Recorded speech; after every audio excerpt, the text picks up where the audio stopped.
Steven Universe is a currently running Cartoon Network show with an average viewership of a little over 1 million per episode. It is currently on its 4th season, and has garnered a large and dedicated fanbase, pushing the show's success even further, and I would be remiss to say that this isn't earned. Steven Universe is indeed a rather quality show, featuring likable characters, great music, quality character design, and a dang good voice cast. However, this show has a number of flaws. They were small and ignorable when the show initially aired, but since have grown to be impossible not to notice. And so, I'm going to point them out in a video that I call Steven Universe Isn't As Good As Everyone Says It Is. I mean, it isn't bad or anything, but it's probably gonna hit a brick wall at some point, and I want to be the one who called it. AKA, the Steven Universe Rant. Disclaimer: I'm going to be very harsh and hyperbolic for the sake of entertainment. I do not wish ill on anyone who works on this show. I simply don't think they're very good at what they do. I shouldn't have to point out that I'm being hyperbolic, but since a very loud percentage of the Steven Universe fandom tends to misconstrue everything and interpret it as some sort of attack on them, I feel I should probably clarify this. Now then...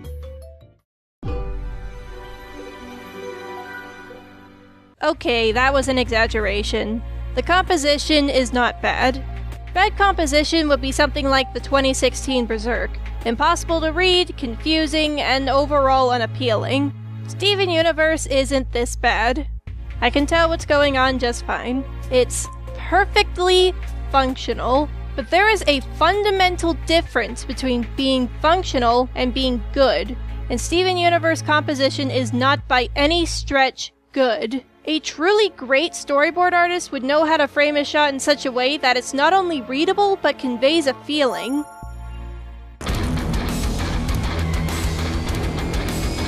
For example, let's look at an episode from my favorite cartoon, Motor City. Now, if you gave me a week, I might be able to list half the reasons why this show is so good, but let's stay on topic. In this episode, we're introduced to one of the series' recurring villains, a powerful gang leader with a rock star personality known as the Duke of Detroit. Note how the character is frequently shot from upward-facing angles to emphasize his larger-than-life ego. Keep that in mind. For the rest of this exchange, it seems like the director and storyboard artist wanted to keep this scene as interesting as possible by subtly reinforcing the Duke's personality, like this shot where the camera is gradually panning toward the Duke, as if drawn to him. Even when we get flat angles, the Duke is either looking down at the characters or looking away from them, as if they're so insignificant to him that they're not worth his attention. It builds a sort of motif around his character. Oh, and remember how he's shot from primarily upward-looking angles? Well, at the end of the episode, when the characters are able to best the Duke, we get this shot. Once again, an upward-looking shot, but this time the main character is also in the frame. He is now on the same level as the Duke.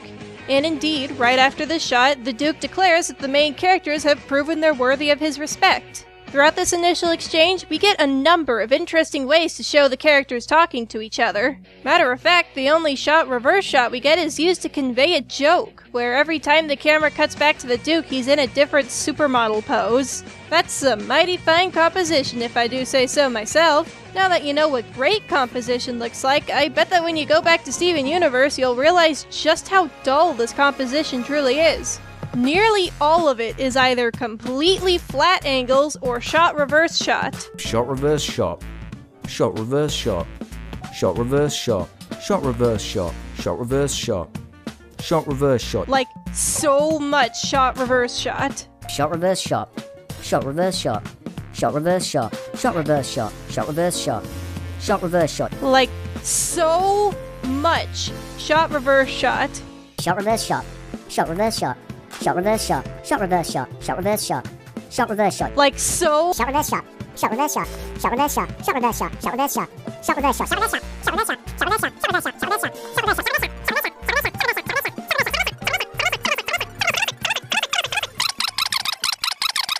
You do realize that there are other ways to convey people talking to each other, right? Sometimes we get these experimental shots, which are kind of cool, but they're so few and far between that they actually become distracting. But I think the best example of this show's lack of effort toward composition is the "it's over, isn't it" scene. I'm sure that the first time you watched it, you thought that it was fine and dandy like the sweetest sour candy, but if you take a step back and ignore the pretty colors and beautiful music, you'll realize just how boring this scene really is. Remember that this is meant to be a major, pivotal moment in the show, and yet it's shot just like every other scene. Extremely flat, with a few close-ups and maybe an interesting shot here and there, but ones that go by so quick you won't even notice them. Heck, this part here where Pearl's on the balcony is conceptually a really good idea. She feels like an emotional wreck on the verge of falling into despair, so she's balancing on a thin glass balcony to show how close she is to that point. But since we're only ever given this angle, we never get the impression that she's actually gonna fall. All they had to do was shift the camera so we could see the edge of the building, and that would easily make the shot more interesting, but they couldn't even be bothered to do that. Just think about it. What emotions is this scene trying to invoke? Sadness, guilt, emptiness. Pearl is aware of how petty she's been about Rose, and she's frustrated that it's been so long and she still hasn't moved on, but she just can't. So how can we frame this scene to invoke these feelings? Wide shots. Lots of empty space. Maybe pull the camera far back to show how small Pearl feels. Have the camera looking downward at Pearl as she feels that Rose would look down on her at the state she's in. And these are just things I could think of off the top of my head. I bet if you put some time and, effort into the scene, you could come up with some even more amazing and emotional shots that I couldn't even think of. It really makes you think. For such a major moment in the show, they sure didn't try to make it feel like one, did they? And they do this constantly! Another thing that the Crewniverse seems to have no grasp of is how to create an engaging action scene. I'm sure they've seen good action scenes, just look at all these anime references! However, they clearly have no idea what makes those scenes good. But don't worry, I'm here. I have devised a specific science to creating a good action scene, and I call it the WEC rule. WEC is an acronym that stands for Weight, Environment, Composition, and Character. These are the 4 traits that you must have to make a good action scene. There are other things you can have, like music, color, and choreography, but that's the icing on the cake. It's not essential. These are what's essential. Allow me to elaborate. Weight stands for both the literal weight of the characters and the impact of their attacks. You can't just see it. You have to feel it. And there is a way to do this. First off, through the speed of the characters. Typically, heavy characters will move slowly and lighter characters will move faster. Makes sense, after all, the heavier something is, the harder it's gonna be to move. But did you know this can also be used to convey the power of an attack? If an attack goes by super fast, it's not going to register as much. Meanwhile, a slower moving attack will give you ample time to process what's going on. And that is how you create a feeling. Even if the attack is supposed to be going by fast in universe, you can use slow motion to give it that build-up. Other things you can use to create this feeling is environmental feedback. That is, showing what the attack does to both the person receiving it as well as the environment they're in order to show how powerful the attack is. For example, say you have one character swing at another. The other character is able to duck out of the way, causing the attacker to create a hole in the wall. That allows the viewer to see how powerful the attack was and can give off the feeling of, oh crap, it's a good thing that didn't hit me. Even if it's a weaker attack, you can still leave little scratches and grooves in the wall. When hitting the person, depending on how far they fly back, also helps to illustrate the power of an attack. The more recoil they get from the hit, the more powerful it was. Attacks can also cause items to be knocked around, create craters, make rocks and tiny items fly around, and you can't go wrong with big, billowy clouds of dust. And don't forget the timing! Timing is the most important aspect to creating a feeling of impact. To illustrate this, look at this little animation I made. If you have one person punch another and you use the exact same amount of frames for every part of the action, it's gonna look kinda weird. However, if you remove some frames from the end and add some frames to the beginning, bam! Are you feeling it now, Mr. Krabs? Finally, cement the scene with some editing tricks. If an attack is especially powerful, give the screen a little shake. Maybe add a flash on the screen when a character punches another if you have a lower budget, as this is a cheap but effective way of creating the feeling by causing the audience to flinch. And don't you dare forget that sound design! All those other aspects alone are great, but throw in some satisfying and well-timed sound effects, and it puts the sequence on a whole new level. There, I'm in. The pulse is online. The trigger should be up there next to you.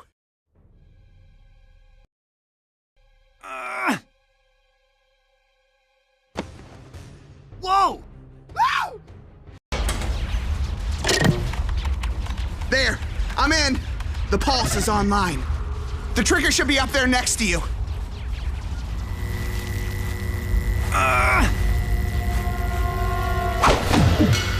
Whoa! A great example of weight used in a fight scene is Spider-Man vs. Venom in The Spectacular Spider-Man. Note how, thanks to Spider-Man's smaller stature, he's able to dart around Venom and inflict more damage. Meanwhile, Venom, who is much larger, moves a bit slower but leaves a heavier impact with every punch, illustrated not only by showing Spidey fly backwards, but by adding a satisfying sound effect and shaking the screen ever so slightly.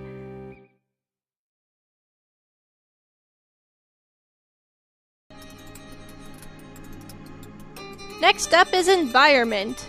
Environment means to both set your characters in an interesting location and have them use and interact with it throughout the scene. For example, you could have two people fighting in an empty room, but let's try and be a little more creative here.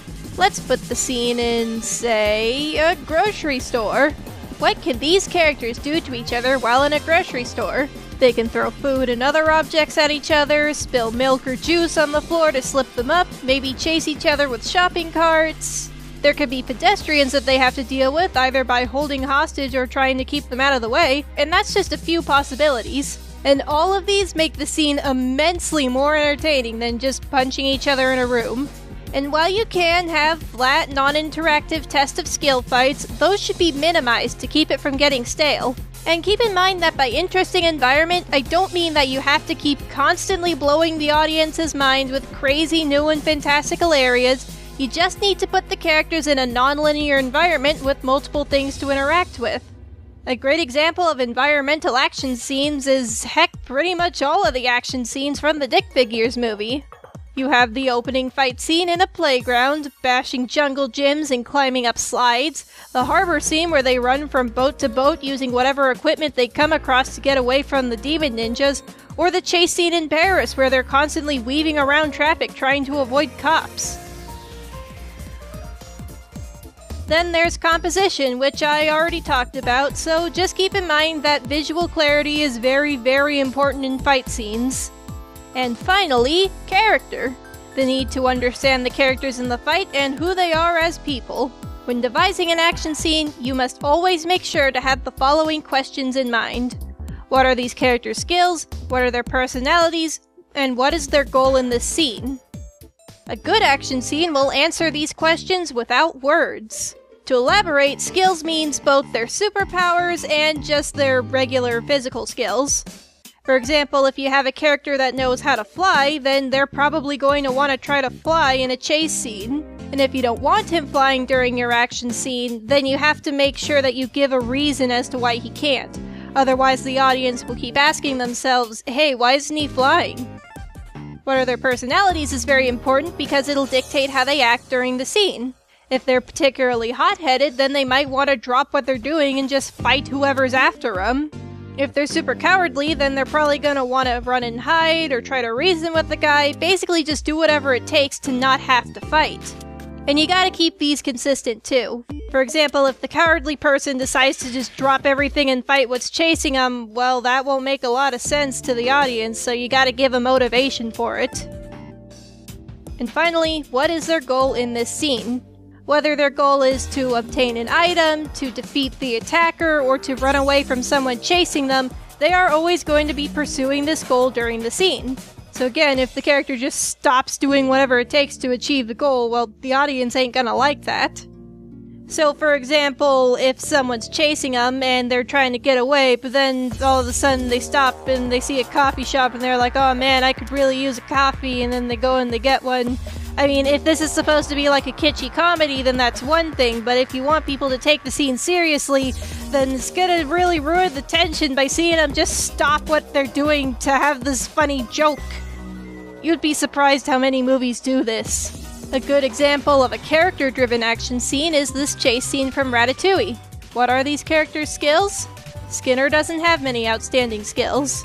Remy is able to climb and run fast and fit into smaller spaces. What are their personalities?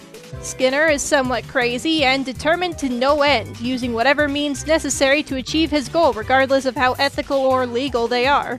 Remy is good-natured and wants very much to help out his friend and do what's right, and thanks to his upbringing is awfully resourceful. What is their goal in this scene? Skinner wants to catch Remy and get those papers back, and Remy wants to escape Skinner and get the papers to Linguini. And we see these answers illustrated masterfully in this scene, because let me tell you, if there's one guy who knows how to do a good action scene, it's Brad Bird. Now let's take a look at how Steven Universe handles these traits, minus composition since we've already talked about that. First, weight. Steven Universe fight scenes tend to be extremely floaty. It's never made clear just how heavy or strong these characters are, hits rarely have satisfying impacts, characters move too fast or too slow, and overall, you never really feel these fight scenes. As for environmental, Steven Universe fight scenes are almost always set in extremely flat areas with very little to interact with. Sometimes they throw rocks or something at each other, but that's it. One-on-one test of skill fights are fun and all, but not when that's all we ever get. So you're never gonna get a cool and inventive fight scene like this.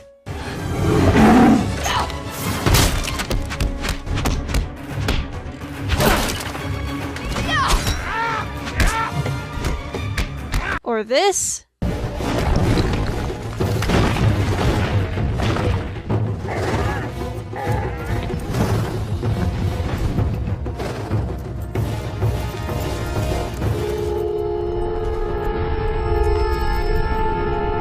Or even just cool, quick second moments like this.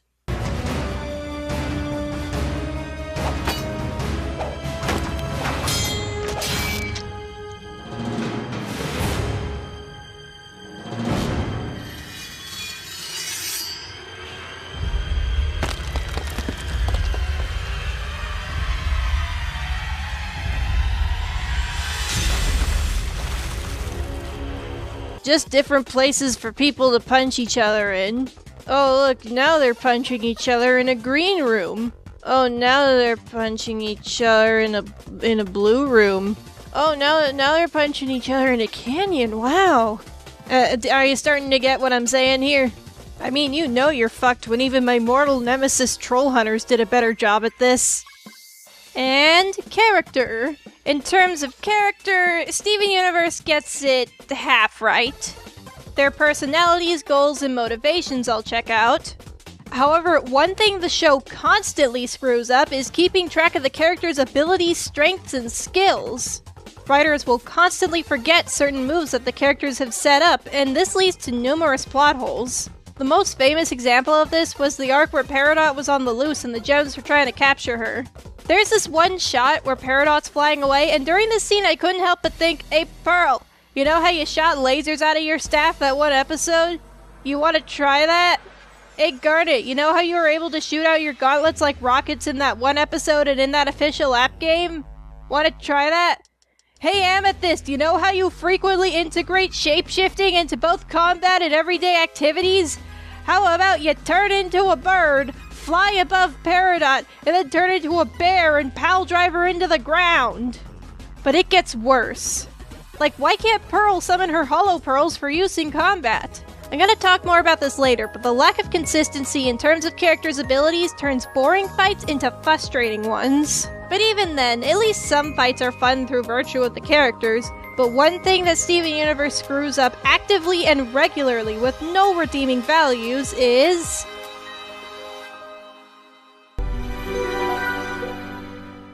This is one of the biggest and most recognizable flaws of Steven Universe. The fact that characters are frequently drawn off model with no consistent heights or proportions. Now right away, I want to dispel the argument that this was a stylistic choice. Stating that constantly drawing characters wrong is okay because it's a stylistic choice is like saying it's okay to draw your shitty anime characters with weird pant legs and arms constantly behind their backs because it's a stylistic choice. It's not something unique to be celebrated. It's lazy and it's unprofessional. I mean, for God's sakes, it is an animator's job to make sure that characters are constantly on model and proportional. These people aren't even doing what is required by their job. It'd be like if you hired a cameraman, but instead of bringing a professional grade camera to film the film with, it was just his shitty phone camera, but he still wanted to be paid the same amount as a regular film guy. Give it all you got. Can't stop now, keep moving. Give it all you got. Give it all you got. Dance, dance, dance, get on it, take it to the top. This is the kind of stuff we constantly made fun of Sonic Underground and Korra Season 2 for, but here it's okay? No, it's fine, it's just a stylistic choice. It's super cool, it's stylistic, it highlights the imperfections in the world. There's nothing wrong here, it was just the style. They were being experimental this episode, you gotta give them credit for that. But what about Flapjack or Adventure Time? They do the same thing and it's fine there. Well, the reason why it works for these shows is because they're episodic comedies with a heavy emphasis on surrealism. So you could argue changing things around is part of the experience. Steven Universe did try surrealist humor once, and it was one of, if not the most universally hated episode in the entire series. Apart from that episode, Steven Universe is supposed to be a down-to-earth and plot-driven show. So the lack of consistency makes zero sense, serves no purpose, and can even be extremely distracting when watching a scene that's supposed to be taken seriously. What's even worse is that the lack of consistency isn't just in the visuals, it's everywhere. For example, in one episode, Amethyst implies that she's been to multiple human concerts and parties, and yet in a later episode, she's just as clueless as to how parties go as the other characters. Lapis seems to understand pretty well how TV and technology work, and yet when Peridot was Skyping with Steven, Lapis thought Steven was trapped in the iPad. Peridot can build attack drones and a gem drill, but she can't build herself new limb enhancers? Lapis is able to fight off all 3 of the crystal gems and Lion and hold up the entire ocean, all while sporting a cracked gem, and yet she can't fight off Jasper when the ocean is right there? She even fought off Jasper with no problems later on, but right here she can't? They can track Peridot with the use of her escape pod, but there isn't anything in the giant spaceship they crashed that could help them track Jasper? Garnet said in an episode that she couldn't tell Steven why he couldn't go to the walker because that would make him want to go more? What? What? What? I'm pretty sure if you told Steven Blue Diamond was there, he'd be like, oh really? Then I won't go because I understand that this is very dangerous. Even if Garnet told Steven and he did still want to go, Garnet could give him future vision like she did 3 other times so that Steven would see the possible futures where everyone gets shattered or where Greg gets kidnapped, and then be like, okay, yeah, that's clearly not worth the risk. Problem solved. So let me get this straight. Jasper can survive being beaten into submission, thrown into a generator that then blows up, and an entire spaceship the size of Beach City crashing down on top of her. But when a sharp piece of metal stabs her, she poofs? Are you seriously telling me that the entire Malachite and Jasper arcs could have been avoided if just a little piece of shrapnel from the ship poked Jasper? Lars and Sadie's relationship is just, it's so poorly handled. Oh my god. It's like every time you see them again, they reset because every episode pertaining to their relationship is the exact same over and over again. Oh, Sadie needs to learn how to be honest about her feelings, and Lars needs to learn to open up and stop being a jerk. Wow, how interesting! Can't wait to see them learn that lesson again! Oh my god, my throat. Now, at this point, I bet you're wondering, hey, isn't there just one episode where the characters are consistently on model, the fight scenes are engaging, and the composition is well thought out? Well, yes, there is. Mindful Education is that episode. And you know why this episode looks so good all of a sudden? It's because they brought on Takafumi Hori as a guest animator. For those who don't know, Hori is a key animator working for Studio Trigger, who worked on projects such as Kill La Kill, Little Witch Academia, Summer Wars, and Space Patrol Luluco. Basically, he knows his stuff. And it shows. Just look at this episode. Wow! Amazing what this show can look like when it's being animated by someone who actually knows what they're doing, huh?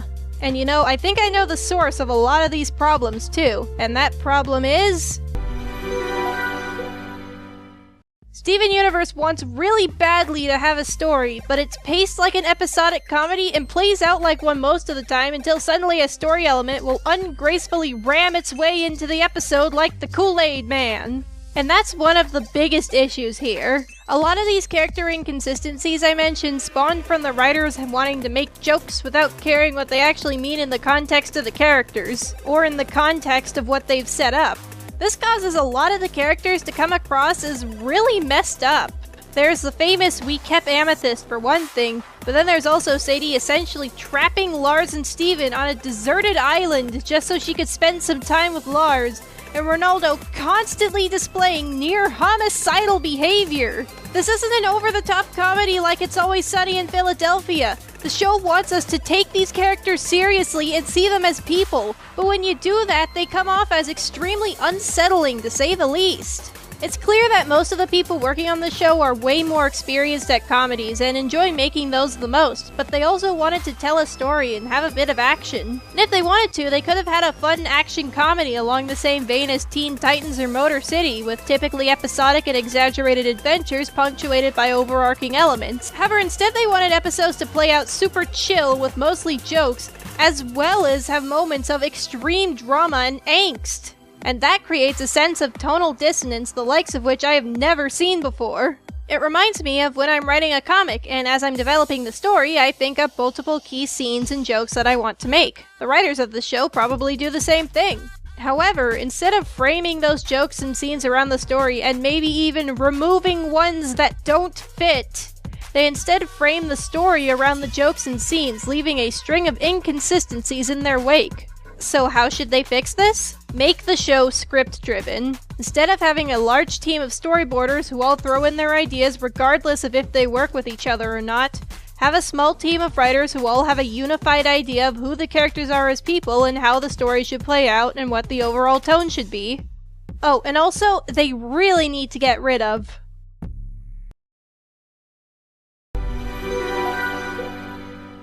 This leads to all of the later episodes devolving into boring, samey bullshit. Another episode of Steven screwing around in Beach City with some Randy. Another episode of Steven trying to have fun with a gem only to suddenly jump into dramatic character development. Another episode that has to contrive a reason for Steven to be able to see from someone else's perspective. It's boring! It's gotten to the point that if the show wants to have an episode even slightly unique and focus on someone else, they still have to shove Steven into the background, despite the fact that the episode would work just as fine, if not better, without him taking up screen time. I mean, just look at some fan favorites from other cartoons. Band Geeks, Root Beer Float Guy, Tales of Ba Sing Se. These episodes are so popular because they take a break from the usual protagonist and show other things happening in the world, expanding the universe and giving us a fun adventure we wouldn't have gotten from our usual main characters. Imagine how great it would be if we got episodes like that in Steven Universe. Maybe have an episode of Connie going back to school only to realize that she can't relate to her other friends anymore due to magical destiny stuff. Or an episode about Pearl having a date night with that mystery girl and finally understanding why rose quartz would fall for a human. Or heck, my favorite episode of The Simpsons is an episode called 22 Short Films About Springfield, where we continuously jump between loosely connected short stories starring the supporting cast. Imagine Steven Universe having an episode like that. It has the cast to pull it off, and I think everyone would enjoy seeing what other characters are up to during Steven's adventures. I understand that initiating a change like this would be kind of drastic, but the crew has technically already broken this rule by having episodes starring Stevani and Smoky Quartz, so why not just go for it? I think everyone would be into it. By sticking to the Steven-only perspective for so long, the crew has accomplished the opposite of what they set out to do. Instead of there being a living, breathing world just outside of Steven's perspective, It now seems as though nothing exists without Steven being there. It begs the question, if an event happens and Steven isn't there to witness it, does it really happen? Of course, this is a trick question, because, you see, Steven Universe is now on to its 4th season, and yet it feels as though nothing has really happened. Obviously, some things have happened. We found out about Homeworld, some new gems joined the party, there's even some nice character development. But nothing here has happened that couldn't have been accomplished in the 1st season. There's no main regular antagonist to create tension, there's no arc that doesn't end with everything returning to the past now! And worst of all, there's no character or story element that gets introduced that actually challenges the narrative and changes the way things play out. I mean, really think about it. Typically, when new characters are introduced, they serve some kind of purpose. They challenge the typical routine and bring out new traits in other characters. But in Steven Universe, when new characters are introduced, they do absolutely nothing. I'm sorry, Peridot. I will love you, always and forever, but you don't really contribute anything to the story apart from some comic relief. Another thing that Steven Universe has become known for is its tendency to subvert common tropes. And you know, there are times when I love this. Steven Universe will approach a trope that is typically insufferable and turn it on its head. And that's great! However, the show doesn't stop there. It feels the need to subvert everything, to the point where it almost gets a little insulting, like the Rising Tides Crashing Skies episode, which was clearly made as a prank on the fans. And at first, it was pretty funny. They set it up with both the title and episode description to make it seem like stuff was gonna go down, only for the episode to actually be a stupid documentary by Ronaldo. But the more the show drags on, the more insulting that episode becomes, like, ha ha, you thought there was gonna be a major change in the dynamics of the show, putting the characters in a new fun situation to overcome. Stupid! Steven Universe isn't like other shows where things happen. Steven Universe is subversive by being a show where nothing happens. All right, tell me about the stories. What kind of stories? Oh, no stories. No stories? So what is it? What did you do today? I got up and came to work. There's a show, that's a show. How is that a show? The biggest example of the show going nowhere despite massive changes was the cluster arc. Appropriately named, considering that the arc is a clusterfuck. Essentially, this arc is supposed to be about how there is a gigantic forced fusion incubating inside the Earth's crust that could awaken and destroy the entire world at any moment. Allow me to repeat. It could destroy the entire world! The planet that Rose died for and that the gems swore to protect at any moment! Undoing all of the strife that they went through in the Gem War and making Rose's sacrifice worth nothing! Hey! Hey! Hey! You hear me? The world could be destroyed at any moment! Why is everyone so chill?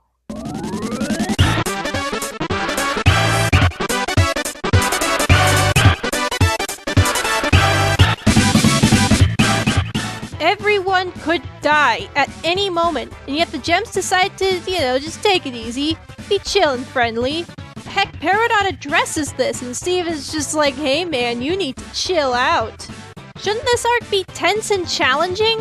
This should be something that stresses the characters to no end, but instead it plays out like nothing's happening. It's almost like they knew that they would conveniently have enough time to build the drill before the cluster woke up. Like they read the script. What's that on the ground there? Is that the script? Nothing happens on the show. It's just like life. You eat, you go shopping, you read, you eat, you read, you go shopping. You read? You read on the show? And the worst part is, once it's over, nothing has changed. It's just business as usual on Beach City. I know that the real purpose of this arc is for Peridot's redemption, but it shouldn't feel like that. And honestly, isn't it kind of frustrating to see the actual interesting conflict pushed to the side to go through the motions of the most predictable redemption arc ever? And then they even throw in other episodes that have nothing to do with the arc. Like, yeah, it's nice to see how Ruby and Sapphire met and to see the show address how Steven grows up, but don't you think you should have saved this till later? If they had something to do with the arc thematically, then maybe, but they don't. They're just there. They could have happened anywhere at any time, so why shove them in the middle of what is supposed to be a tense situation? Now, a really good show will have the stakes and dynamics shifting around constantly, but even average shows try to change things up once in a while. No! Don't do it! Why not? Give me one reason why I shouldn't finish this traitor once and for all! Because he's one of us. He's what? I'm still a Kids Next Door operative. I always have been. Like, I know this is really stupid, but when I was a kid, this was like the biggest plot twist ever. In fact, many shows will introduce some sort of major change in the 4th season to spice things up a little. Super Robot Monkey Team Hyperforce Go! Had the characters go into space to chase down an evil worm. The 2012 Ninja Turtles also had the characters go into space. Slugterra did something especially cool by making the 4th season its own self-contained story, taking place in a new location with a new villain and focusing on the arc of a new character, all of which are exclusive to that season. It was a fun break from the usual, and when it was over, I felt refreshed and ready for the next season. So, what has Steven Universe done in Season 4? Oh? Nothing? The show doesn't even have a main antagonist. And yeah, I know Yellow Diamond exists, but I mean someone who is set up early on and poses a regular threat to the characters, not someone who appears sometimes and we're supposed to be intimidated by, I guess. Instead, the show decides to push things forward by giving the audience as little information as possible, but promising that maybe, someday, something will actually happen. I mean, heck, you ever wonder why most people didn't start watching the show until Jailbreak? Yeah, a lot of you is gonna say because of the song, and I'm sure that that is a big contributing factor, but I believe the reason people didn't start watching until then is because Jailbreak was the first time we got any indication that the show was actually going somewhere. Although, considering what I've been talking about with this video, that was probably a gigantic lie.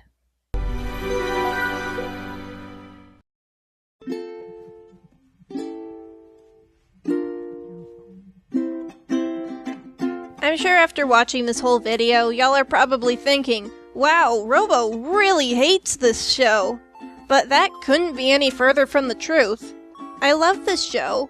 It's one of the few shows that I actually take the time to keep up with. And the fact that I love it so much is why I'm so critical of it. I want the show to make good on its potential, and it has a lot of potential. The crew just needs to get their shit together and actually deliver on the promises they're setting up. And if anyone on the Crewniverse is watching this video, since I know y'all have quite an internet presence, I want you to know that I don't hate you. I don't even think you're as incompetent as I've been making you out to be in this video. That's mostly just for comedy's sake. Y'all are pretty talented. You've pulled off some really amazing things in the past, but you can't go with every single idea. You need to group up and really think about what you need to do to make the show quality. Stop thinking about your message. Stop thinking about how cool it is to be subversive. Stop thinking about appealing to your fans. Just think about what is the best way to go about telling this story, and go with that. I'm sure you can do it. But if that whole Rose didn't actually shatter Pink Diamond thing wasn't a red herring and is actually something that's going to be set up, then I am fucking bailing.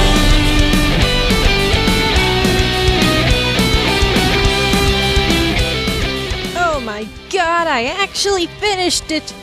Holy fuck!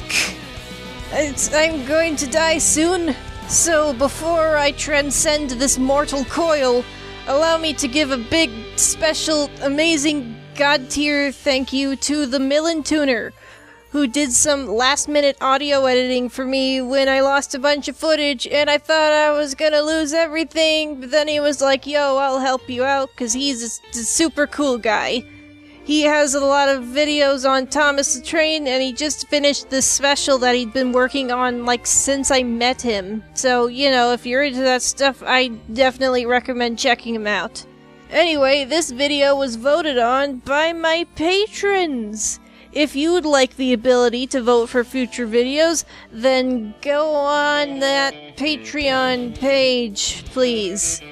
We are now introducing the new $10 tier, which, along with everything you'd get from the previous tier, also allows you 5 entries into the commission raffle, a verbal thank you at the end of every video, and you, your character, or a character of your choice getting to be a background character during the animated segments of my reviews.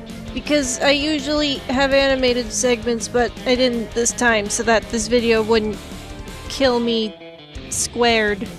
Anyway, if you want to support the show outside of that, you can hit that subscribe and stuff, and my social media is in the description too. And okay, I think I'm dying now. Goodbye, everyone.